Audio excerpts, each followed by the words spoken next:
Good afternoon, I'm Sean Yao and this is One News Now.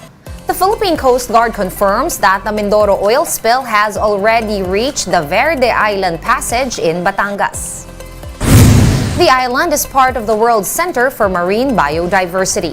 The PCG also said that the spillage could wind up in other areas of Batangas, such as Calatagan, Lobo, and San Juan.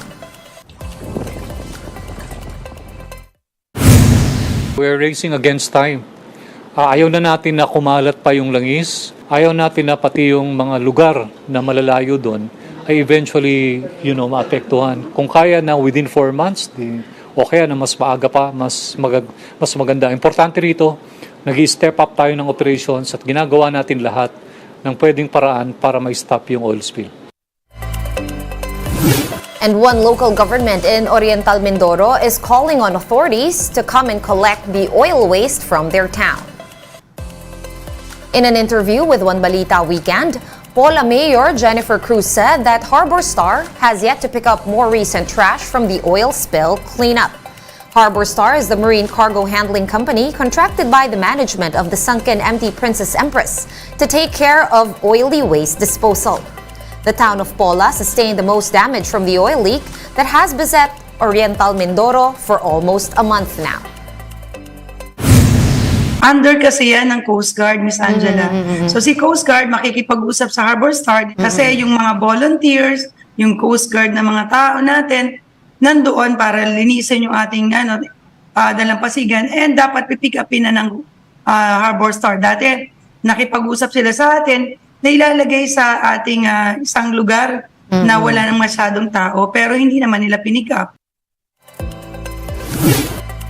And experts are fearing that the oil spill from Oriental Mindoro will reach the tourist destination of Puerto Galera in the coming days.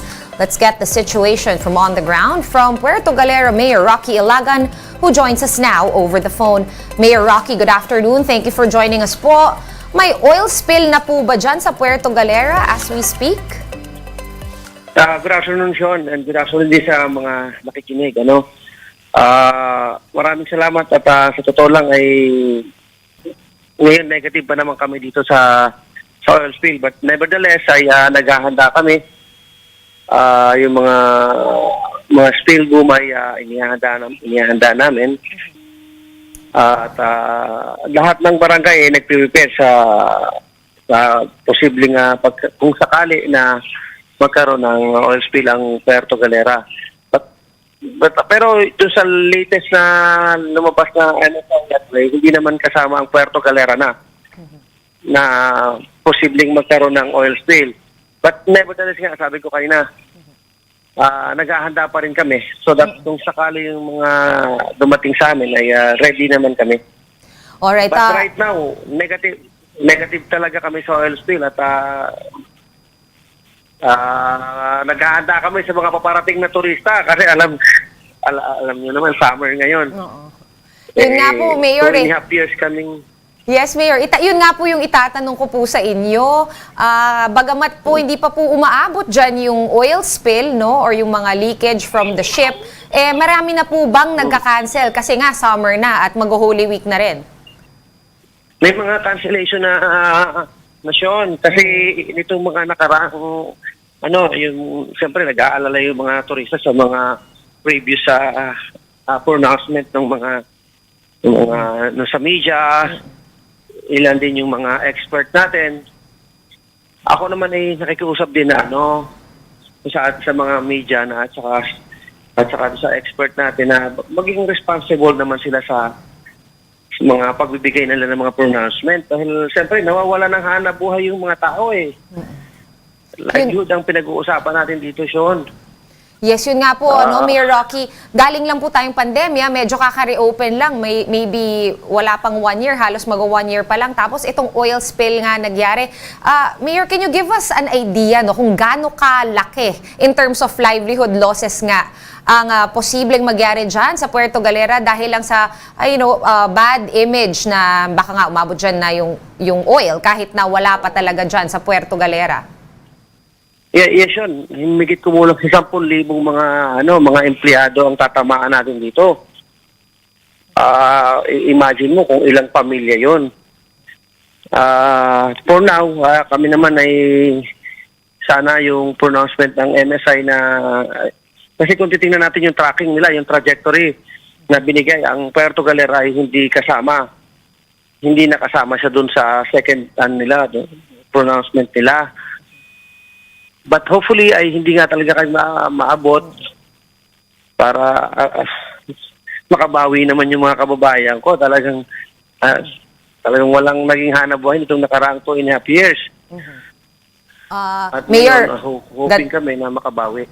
yes, naintindihan namin na yung plight dyan sa Puerto Galera, Mayor Rocky. Ako mismo, mahilig rin ako pumunta dyan tuwing summer.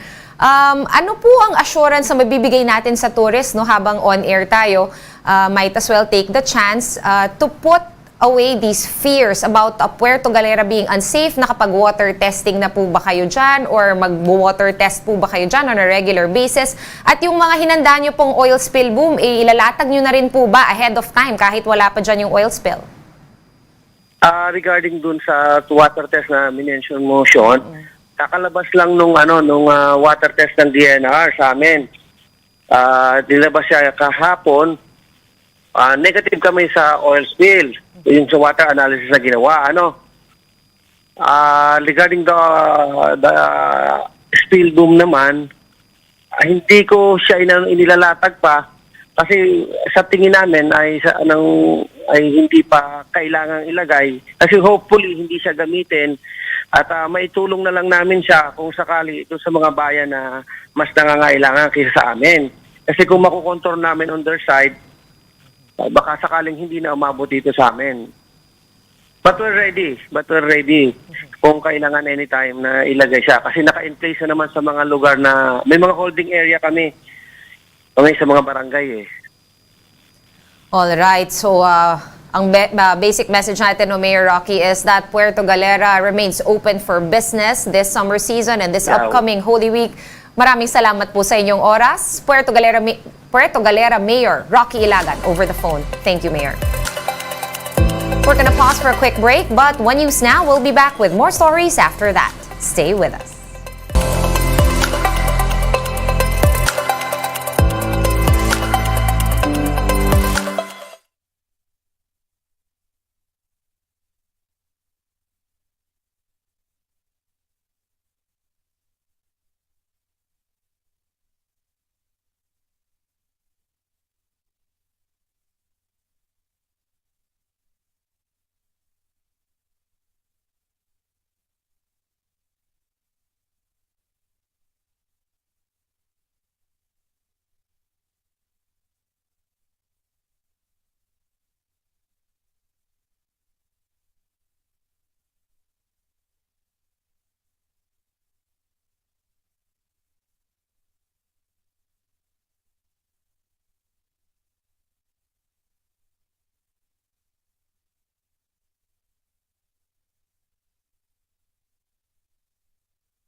Thanks for staying with us here on One News Now. I'm Sean Yao.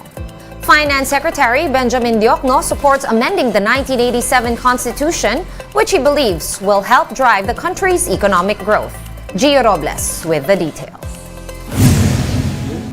Lawmakers pushing for charter change find an ally in Finance Secretary Benjamin Diokno.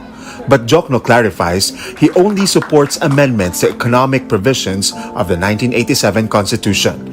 In a forum hosted by the Foreign Correspondents Association of the Philippines, or FOCAP, Diokno tells members of the media that he is open to reforms that will spur economic growth. That's a 40-year-old constitution, right? 1987? 1987 constitution. You can count the years, okay? It's almost 40 years, okay?